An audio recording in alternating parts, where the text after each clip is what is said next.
It's not complicated. Call it creative. Call it art. Call it design. It's the Design Coach on Lake 96.1. Oh, good morning, everyone. Happy Sunday. You're listening to the Design Coach right here on Lake 96.1 with your host, Philip Sassano. Heavy week, Nance. No kidding.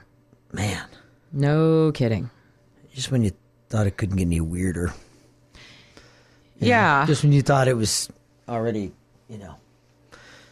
pretty strange. Right. Well, and the interesting thing about it is, I don't have the benefit of understanding what it was like in some of the more tumultuous, decades of this country's history. Sure. From what I've told and from what I have heard from those who lived in previous decades like the 60s that were really, really contentious. And you were losing leaders, like JFK and Martin Luther King. And, there were riots in the streets basically on a daily basis. And, not just surrounding, political events, but surrounding, basic fundamental human rights and just and kids not coming back from war. Right.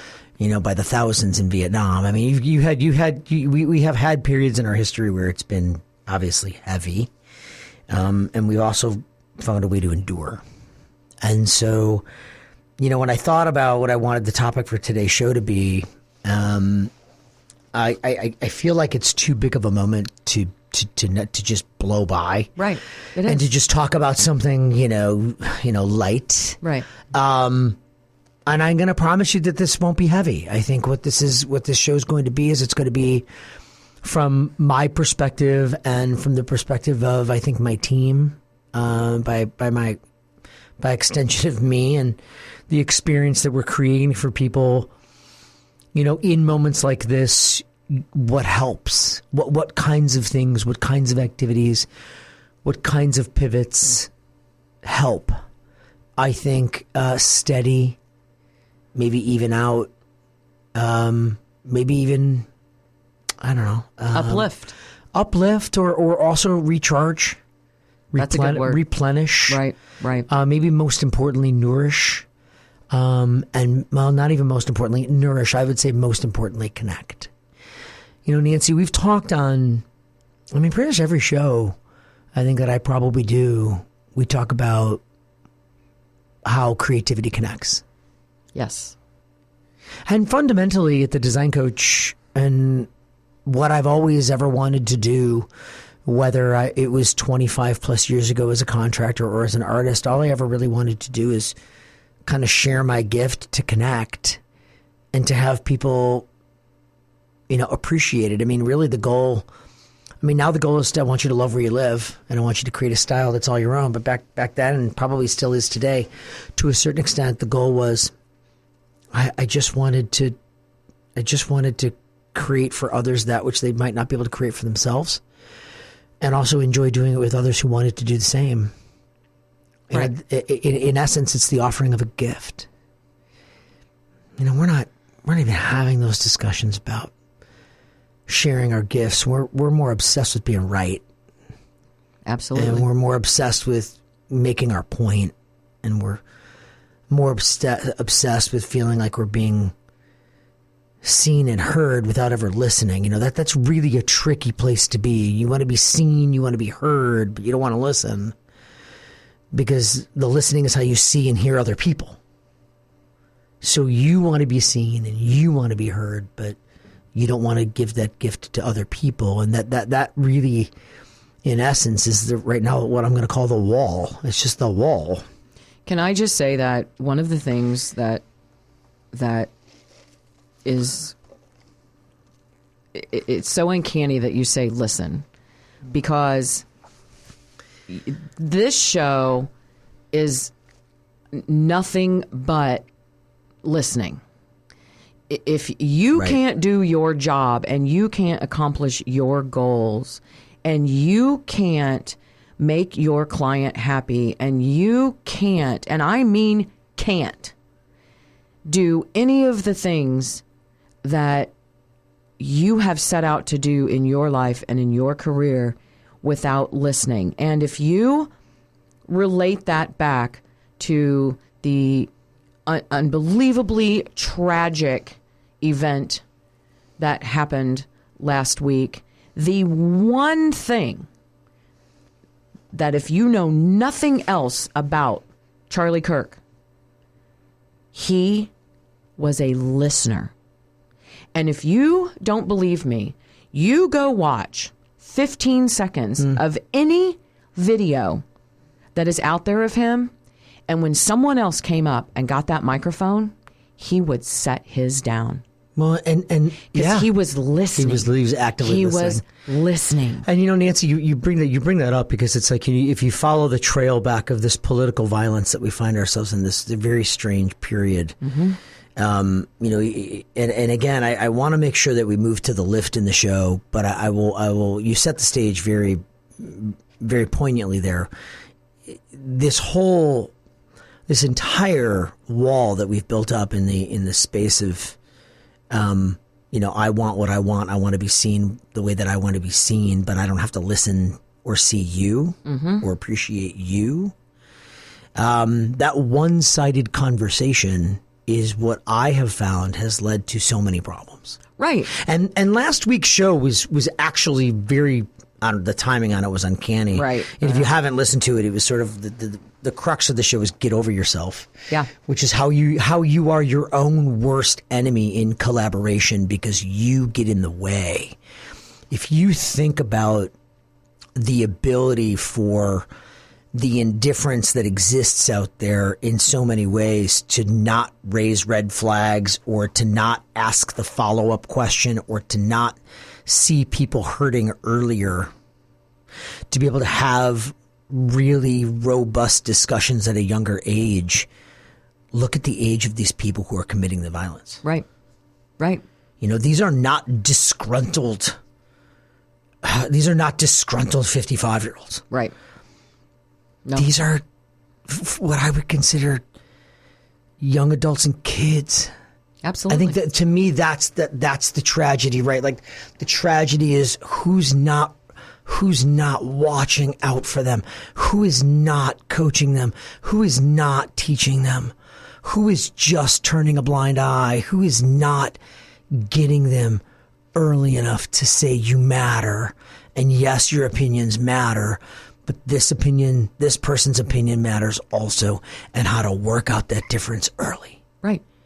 We used to have natural mechanisms to do that. And I think on today's show, one of the natural mechanisms that I want to talk about, obviously we can go to the sports analogy where you need to learn how to be a part of a team and, whether or not you're, what I'm saying? Like there's all of these other ways to do that. But I find at the elemental level, at a really foundational level, at least for me, the act of creation, both creating independently and then creating with others, there was both a peace and a solace in what I would call the retreat into the canvas. Mm-hmm.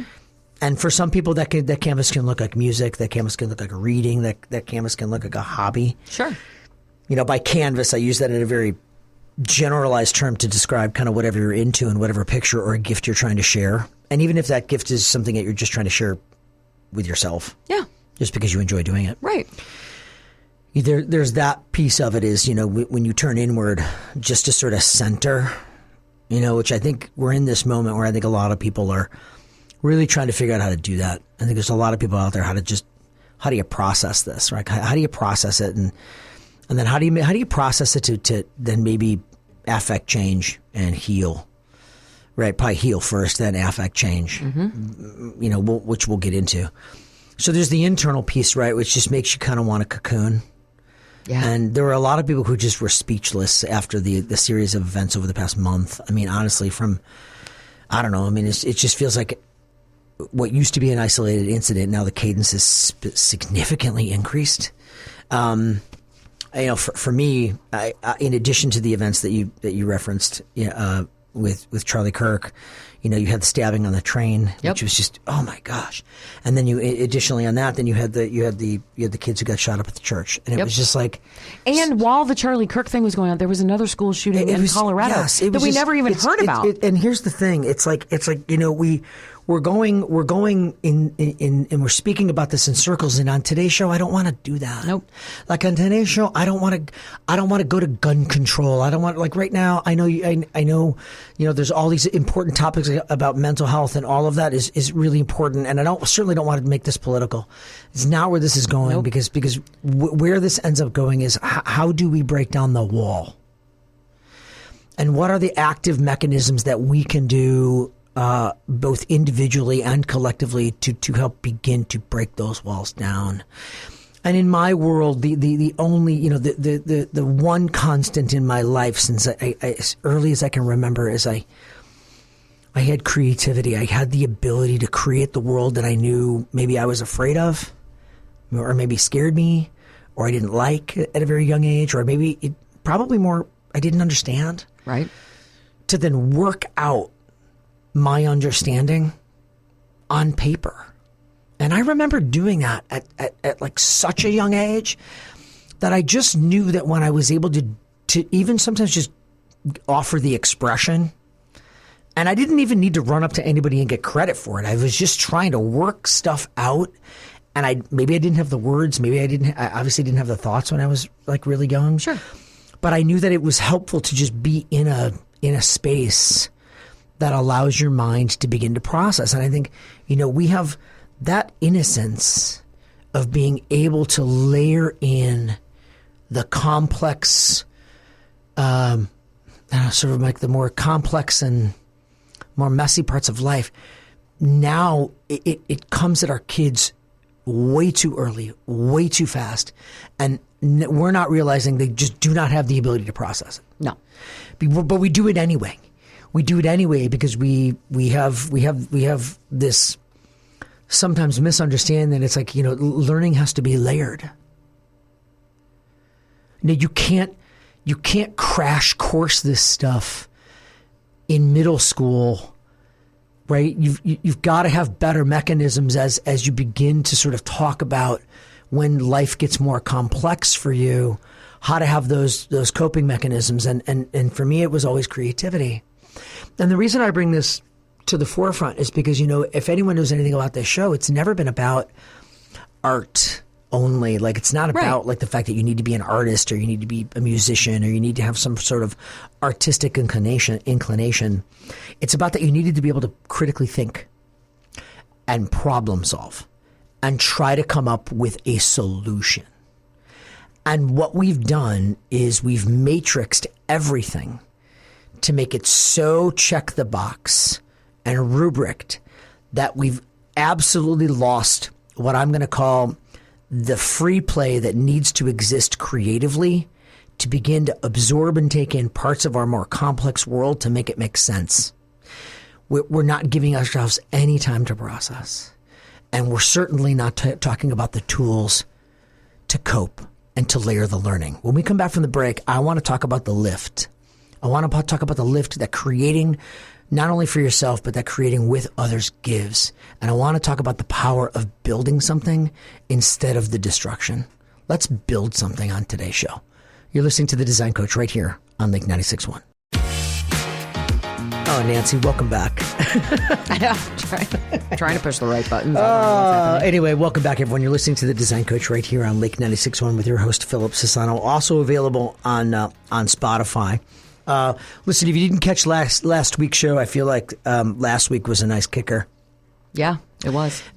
Into what we're gonna talk about today, and with so much of the week being such a heavy processing week, I really feel like I want this today's show, and I did feel like we did a decent job in the first segment on sort of setting the stage here, but I want to go with where we go from here. And I want to start with some of the advice that I gave my kids. Okay. When as a father, as I feel the world starts to maybe layer on, and listen, let's be very clear about my approach in this.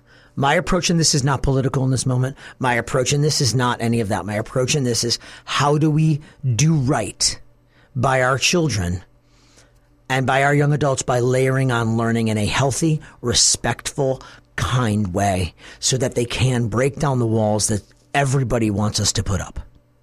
Right. And remember what I said a long time ago, when there's a wall between us, remember that benefits someone. See, whenever there's a wall, somebody wants it there. The walls don't happen by accident. Right. When there's a wall, whether it's created personally, when we emotionally wall up, or when we put up a physical wall, somebody wants it there. Somebody built it. So you got to understand that the first thing you have to realize is that if there's a wall, it's by design. Right. As is the ability to break it down. But there's a lot of reasons why people put up walls. They think that they benefit from it. They think they're protecting themselves. They think that, but it's not usually true. And to be honest with you, it's okay. Some walls are justified. Perhaps. Okay? Some boundaries are justified. Boundaries are different than walls. Some boundaries are justified. Right. Where I'm at in this space is, I'll tell you what I sort of texted my kids after this. Because listen, whatever you want to know, like the news cycle now is it's unforgiving. Yes. You know, when we grew up, if you didn't turn on the news, you didn't know. If you didn't read the newspaper, you didn't know. 5 and 10. That was interesting. I was hearing a comedian do a bit as I loved stand-up comedy. So I was doing this comedian was like, the world wasn't safer. We didn't know. We were dumber. It wasn't, right. It wasn't safer. If somebody pulled up in a white van and said, you guys want to go somewhere? We're like, yeah, we saw Scooby-Doo. Let's go. Like, we didn't know. Yeah. And it wasn't safer. Right? No. It wasn't. It's just, it's that you just didn't have to wear the weight. Right? Yeah. And there were also a number of different dynamics that played into, I would call the situational awareness of a neighborhood. The situational awareness where the indifference meter was not at a 9.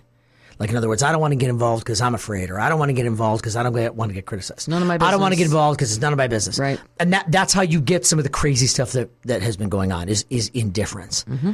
People knowing kind of in their gut that something's off and not at least having the adult conversation, right, to be able to say, hey, let's have the tough conversation. Or second guessing or that guess feeling. What I love is a series of small conversations that aren't as tough, but the longer you wait, the tougher the conversation gets. Right. Right. And that's what we do. We kick the can. And so on this show, I want to talk about the tools and the ways where creativity and the ability to share in a project or an endeavor, what that does for lift and building relationships. What'd you say to your kids? Understanding. I'm highly interested in what you said to the kids. I texted them. Actually, I should because I got to tell you that the ages of your kids, the ages of your kids, this probably greatly affected them. It did, because that's exactly the age human being that he was trying to help learn how to communicate and get along in spite of differences. Mm-hmm. Here's what I said, because I did not sugarcoat it. No. Okay, I said, love you guys. In light of recent events today and the evil that we know exists, because if you don't think it exists, you're lying to yourself. Right. The evil that we know exists, please try to channel your emotions to strengthen your resolve in the power of good. In God, in the blessings of this country, and in your love of family. When I go to core, that was just to my kids, right? That's beautiful. I'm going to cry. Thanks. When I go to my core on it, those are the 3 things that I want them focused on. God's got you, even if you think you're alone. 2, this country is the greatest experiment on the face of the planet. And your family's your constant, or your rock. Yeah. You got 3 rocks, or at least you got 2 rocks and an amazing opportunity. Right. You got God and your family, and you got an amazing opportunity here. Okay? Right. And listen, it doesn't have to be unique to the American experience. I'm sure that there are parents all over the world living in other countries who are saying the same thing.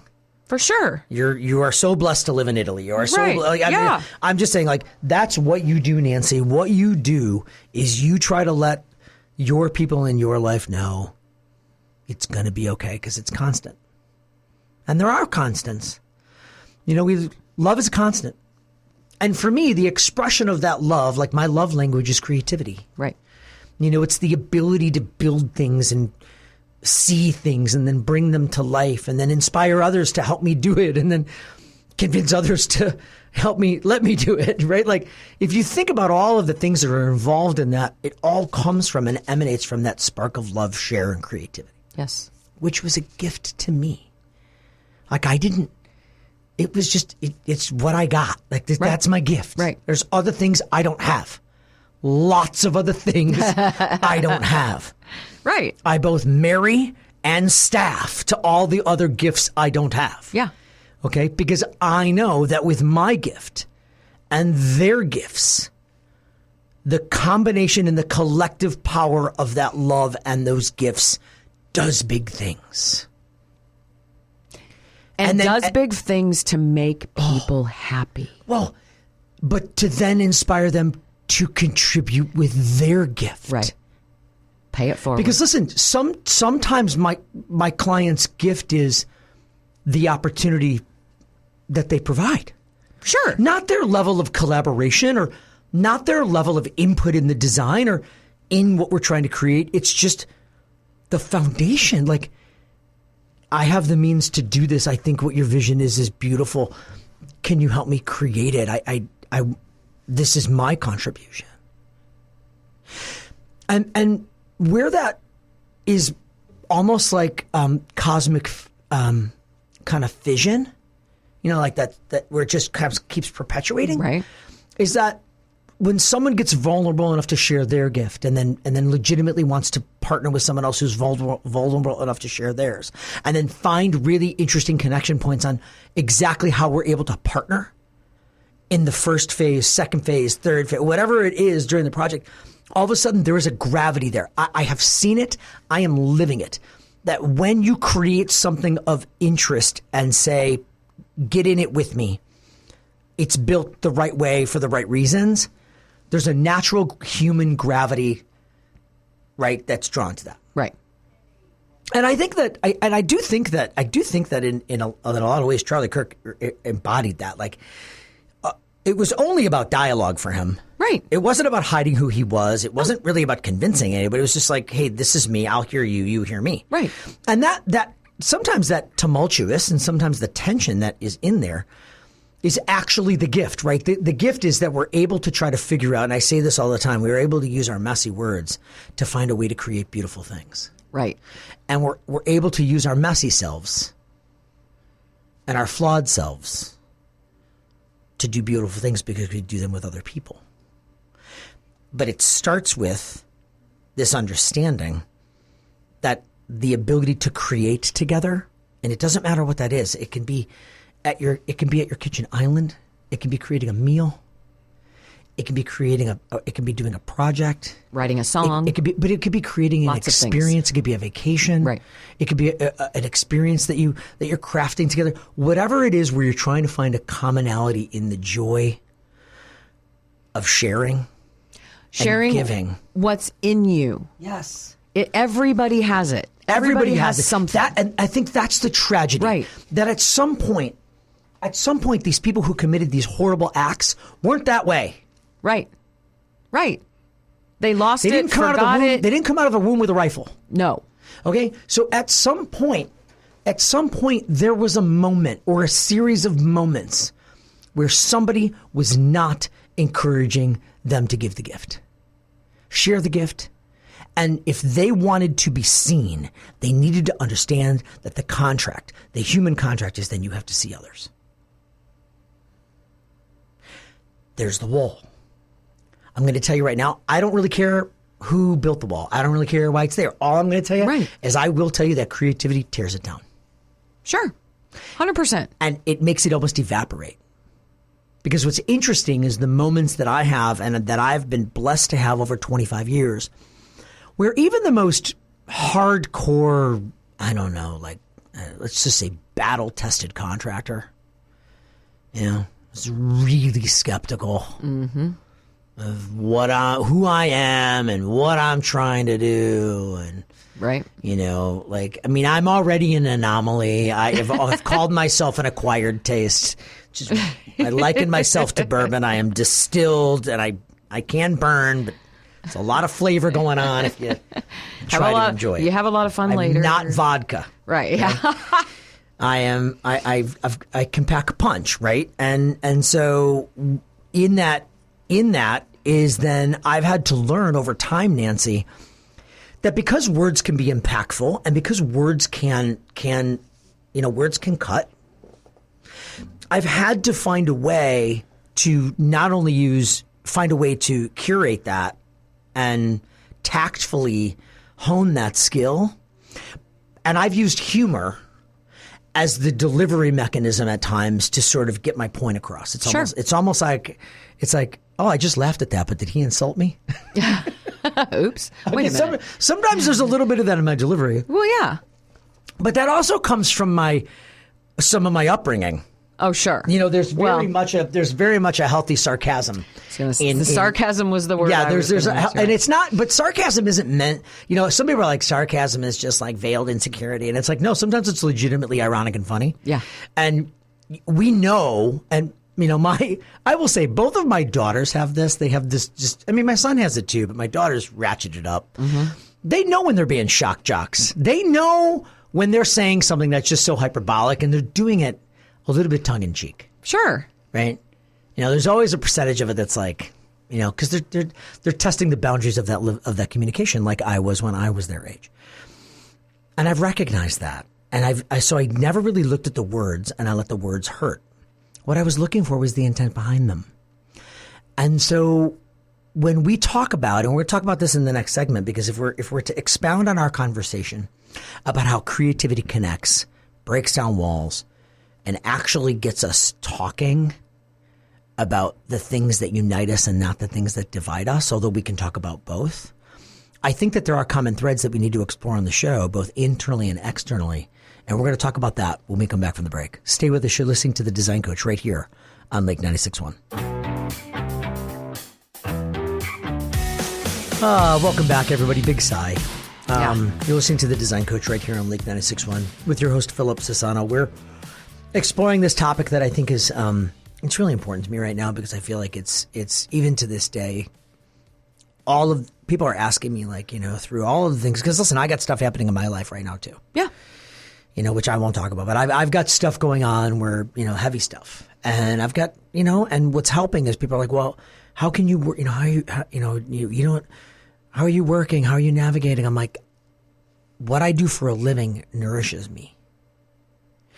And as long as I'm not neglecting the other parts of my life, I saw a awesome post the other day that said, you know, this true professionals the best, most successful people don't talk about work-life balance. They've mastered work-life integration. Ooh. Yeah. They don't talk about hard cutoffs to recharge. What they talk about is this constant, if you love what you do for a living, it nourishes you, as does your personal life and your professional life. You talk about both things should nourish you. And both things have problems you have to solve. Of course. And situations that need your attention. Yeah. But sometimes it's way balanced on one side or the other. But to feel like you can time block that is not what successful people do. Successful people navigate their lives both personally and professional simultaneously. Because when you try to time block that, that's when you don't sleep at night. Mm-hmm. Because you haven't dealt with it. You haven't processed. You haven't overcome whatever it is. And I think what we'll talk about, that's actually a really good topic for a show coming up about how to do that integration. Right. And what your support. I really love that. And what your support network needs to look like. That's probably a great show topic for down the road. But in this moment where we're talking about the power of creativity to heal and to build bridges, and that those bridges can bridge gaps. Mm-hmm. That's the focus of today's show. And what does that really look like? And what are the lessons that I've learned that I can share? Because it's not for me. I'm not guessing at it. I'm not coming to this station saying, you know, I have seen the most difficult contractors and the most difficult projects. Ones that had a race for time and big money on the line. What it takes to bridge those gaps. Yeah. And one of the things, and listen, there's a whole other cocktail there as well. But I think one of the things that it starts with is, remember when I said that if you're not taking the position of love and gift and nourishing yourself and appreciating whatever that gift is within yourself to be able to grow it, nourish it, and keep it alive, I think that's when people get resentful. I think that's when people start shutting down. I think that's when they stop talking. And when they stop talking, bad things happen, right? Absolutely. And so that conversation that we have vilified, in other words, we have that exchange, that healthy exchange of honesty with our messy words that we have vilified because we're so hung up on the actual meaning of the word, on what it means to us and the tone of it, instead of getting behind it and understanding maybe why somebody used that word, even if it was the wrong word. We're so obsessed with the debate that we stop seeing and hearing. Yet everyone wants to be seen and heard. I think that's the great irony. Yeah. Is that everybody is, look at me, look at me, look at me, see me for who I am, accept me for what I am, accept me, but oh yeah, but I'm not going to do that for you. Right. I'm not going to do that for you. That only applies to me. It doesn't work that way. Nope. And it certainly doesn't work that way in creativity. Like when we're trying to bridge gaps between an abstract concept and what we're trying to achieve. And it's not just cosmetic. Because if you know anything about the show, we do design to impact people's lives and help them live better. I mean, our right now, you go to our website, it is design better, build better, live better. And we believe that you do all of those with intentional design and intentional thought and with purposeful action and with clarity. The amount of pain that people are feeling in times like these, when they turn inward, I would say that if it's okay in this moment for a brief period of time to turn inward and to nourish that gift, it is the time to get back to your fundamental cores. Family, maybe it's your faith, maybe it's an activity that just gives you peace. And I'm not judging whatever it is you think it gives you, as long as you're not harming someone else, right, or yourself. Whatever gives you peace, find that gift that you can nourish, because if you're not doing that, you're actually not going to be happy. All you're going to do is you're going to keep coating it with more masks and more layers and more emotional band-aids and more justifications, and you're not getting at the growth of the gift that when it grows, it becomes so powerful within you, you want to share. We're not teaching our kids at a young age and helping them identify that gift. What we're doing is we're tracking them in the things we think that they need to know. Right. Okay? Right. And I will tell you that even when I was in grade school, I felt dismissed as an artist. And I knew my gift wasn't necessarily math. Right. And I maybe knew my gift wasn't some of the other subjects that other kids were good at. And it wasn't that I was bad at it. It didn't interest me as much. And there's a lot in that cocktail too. But the reality was it didn't come easy. And so therefore, that was okay. In that moment, I probably could have been pulled aside and said, "Hey, Philip, I know this isn't easy for you, but let's work through it." I don't remember a time when anyone helped me work through my difficulty. I think they were more interested in making sure that the outcomes were even. Mm-hmm. Okay? And that there was an acceptable level of loss. Right. Okay? In someone's learning curve. Right. That's where I completely and totally believe that I had teachers that were so important in my life that sort of saved me. I had so many teachers. I mean, I had a family foundation, but I had so many teachers back then who recognized a gift, gave me an opportunity, and said, "You can do both. Sure. You might not be as good at this, but you can work on that. And man, you are great at this. Let's run go with here." it. Right. And what it did, by the recognition of the gift, it made the deficits in my life feel less of a deficit.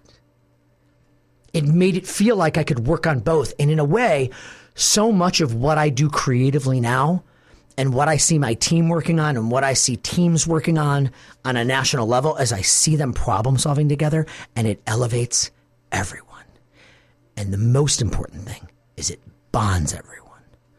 Regardless of your political persuasion, regardless of your background, regardless of your income level, regardless of your educational achievements, it bonds.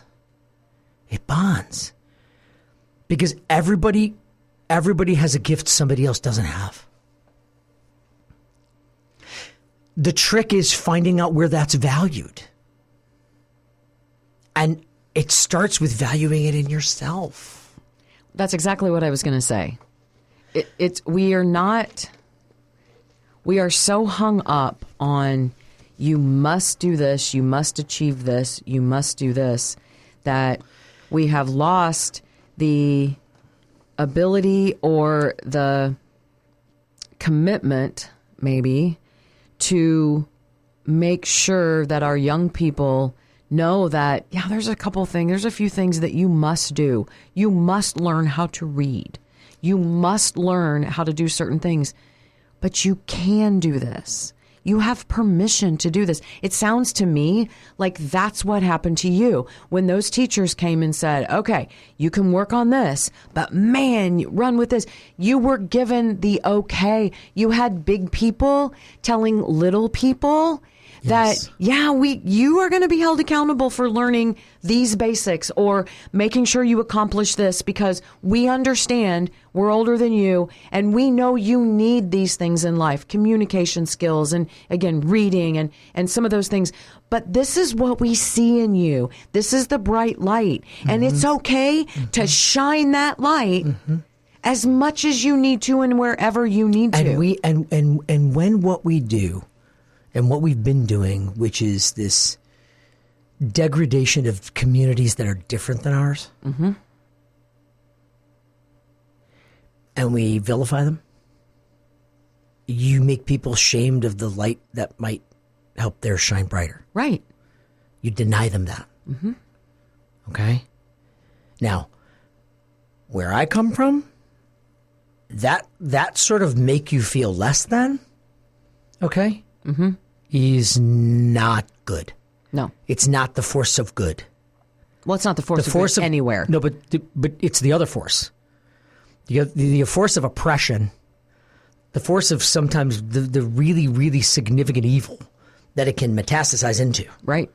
Okay? Because remember, it starts there.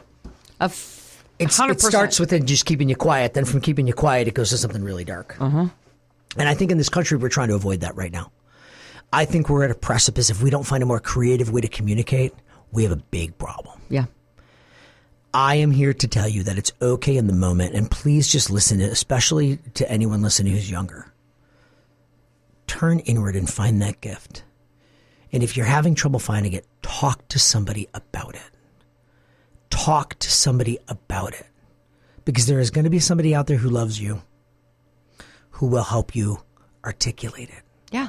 And so much of this comes from the lack of articulation. I mean, Nancy, you and I talk about almost on every show how our language and our communication skills are just being they're just being eroded in the current digital space. That, we're not actually having conversations because we're used to just abbreviated communication. There was and we're also then even worse, not giving ourselves the time to have it. Right. Because we're overscheduled and we're rushed and we can't quiet our minds to even attempt to find the clearer word. So we're out there with fire hoses, okay, of communication. And then the minute you get blasted by somebody else's fire hose, you just turn yours up louder. Or, you turn yours off. Well, yeah. And that's the least healthy thing you can do. Because now it's inside and it's not getting out. I think when we talk about lowering the temperature, where it starts is lowering the temperature within yourself. 100%. And that search within yourself we talked a little bit about the better angel. I do believe they're in there. I really do. I do believe they're in there. And I don't believe in, listen, I believe in evil, but I'm not quite sure that I believe in human collateral like that. Right. Human collateral. Like there is saving to be done, right? There is. It's just some people are bigger projects, okay? Let's just put it that way. Yeah. But what I have found is that the power of creation and the ability to listen to one another and try to find a commonality is one of the most human and inspiring things to see when it happens on such a smaller molecular level with an individual conversation, and then that blossoms into a really healthy communication relationship. When we come back from the break, I want to talk about once you've healed and you're internally feeling like that gift is ready to share, how to use it for a force for good. Stay with us. You're listening to The Design Coach right here on Lake 96.1. Welcome back, everyone. You're listening to The Design Coach right here on Lake 96.1 with your host, Philip Sassano. And we're trying to provide some lift in a kind of a very heavier week. I think that your best point so far, all of them are perfect and spot on, but I think that your best point is in times like this when you know that, and I know that many people have said this, that this week and this incident is truly a turning point. It's a compounded effect, though, Nancy. Like, this has been brewing for years. 4 years. And it's been brewing for before the election, it's been brewing for a long time. This desensitization of all of this is this has taken decades, right? And we're in this moment right now. And how do you bring the light? How do you tell me? You make this point. I'm asking you. Tell us, because you know this. Well, it starts with you've done it. How do you bring and share the light? The only way to persevere is with one clear understanding that it's always going to be messy out there. See, I think we wake up every morning looking for a level of perfection in our lives that isn't even possible. But it's hope. Yeah, but hope isn't actionable. See, here's the only problem with hope. Okay. Hope is an aspiration. I take it one step further. I can hope or I can do. But I can do both. True. I can hope and do. Mm-hmm. But you can't just hope. No. There's no action there. We got to do something. So I'm an action-oriented guy.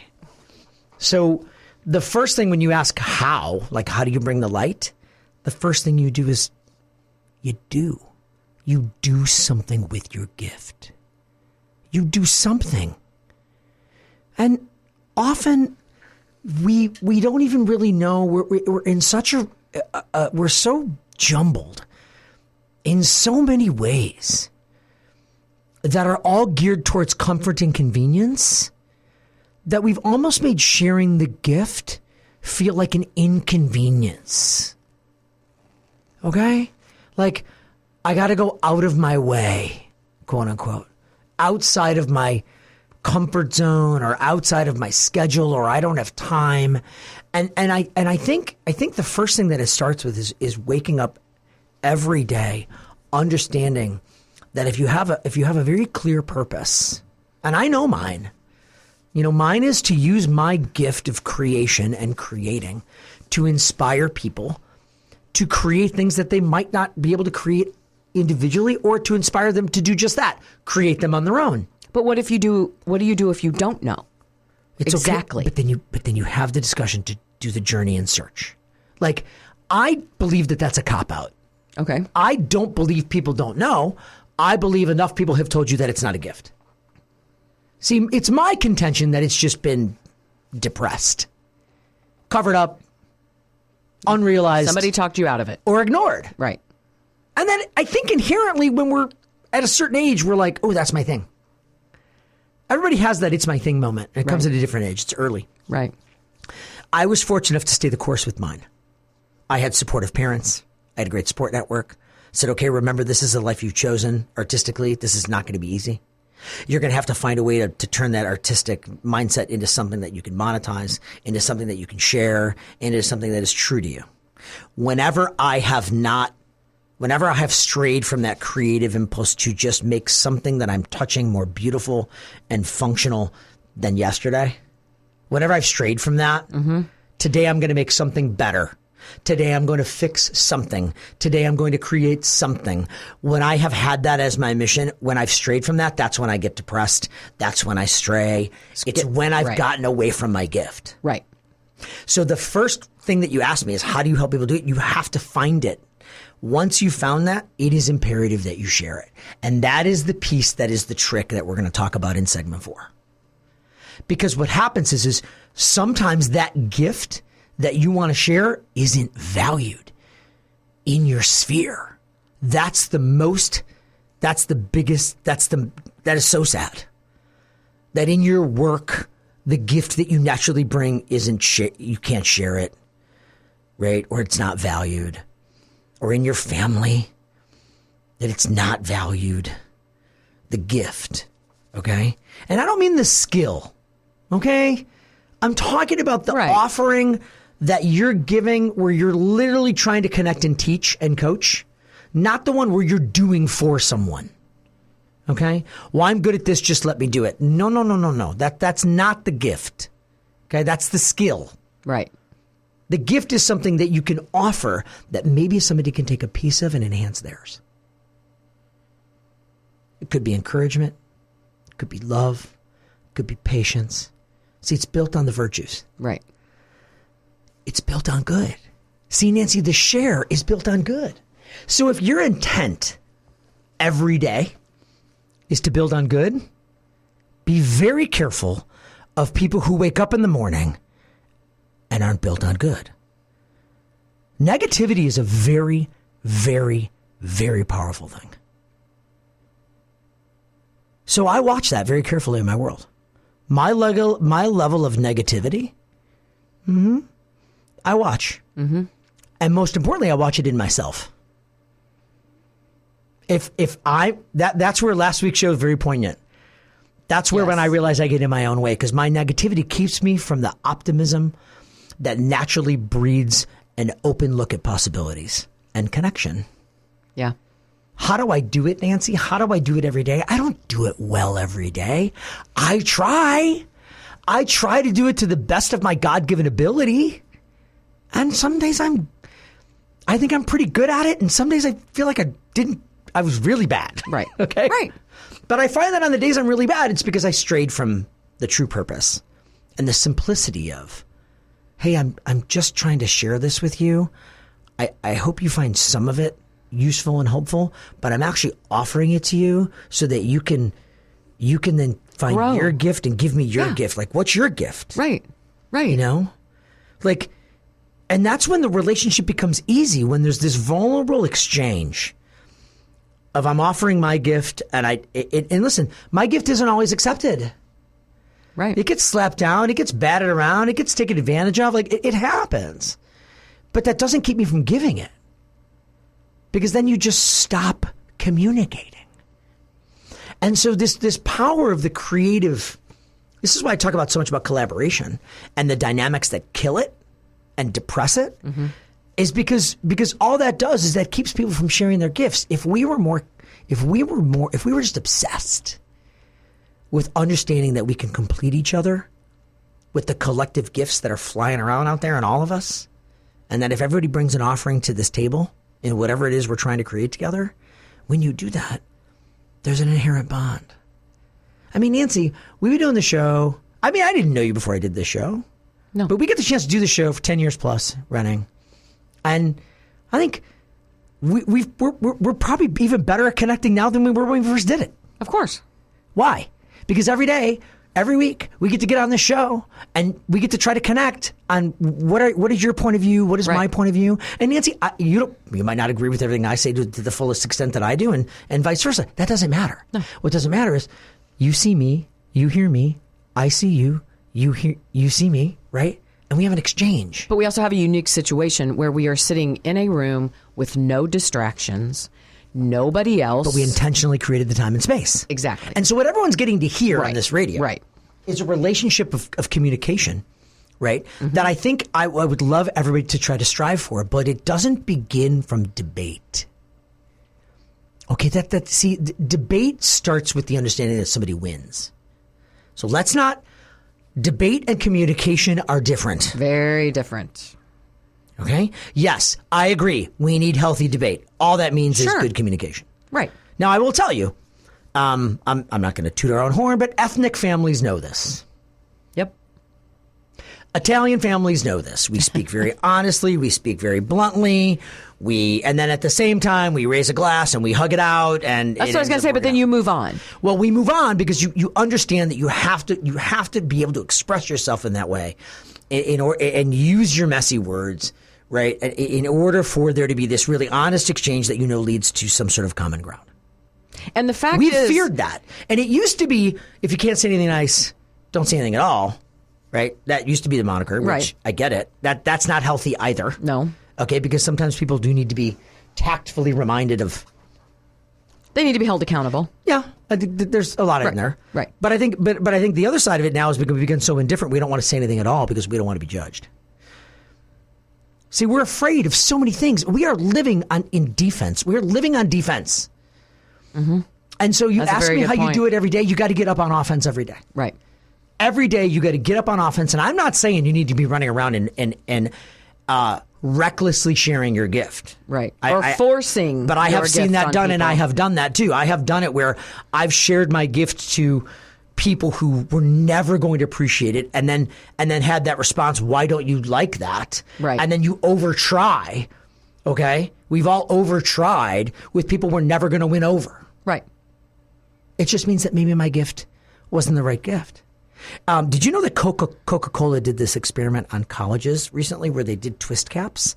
And the twist caps that fit together, they realized that students on college campuses were isolated, that it was hard to make friends early. Okay. So during freshman orientation, or orientation in general, they would have Coke bottle and the connectors would have to fit together, and you'd have to go around to different people to find what Coke bottle connected your Coke bottle in order for it to open. So really? your twist cap and their twist cap had to fit in order for you to open both Cokes. Oh, geez.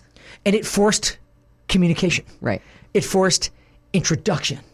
Okay, that actually is exactly what I'm talking about. That there was a circumstance that was created for connection. That used to be schools. That used to be neighborhoods. I think to a certain extent, it still is churches on some level. Okay? But that activity of trying to find the connection only happens if you bring your bottle. Right. You got to bring your gift. My gift is creativity. My gift is problem solving. My gift is trying to create something better than existed prior. That's why I love remodeling, right? Because I'm almost saving something. Right. Instead of just building something new. We'd rather just discard and move on than try. I think now more than ever, the most important thing that I can encourage you to do is use your gift to try. We have to try. We have to do better. We don't just owe it to ourselves. We owe it to the next generation of young people who are trying to find their gift, identify their gift, and share, and coach them to share it. Yeah. Anyway, have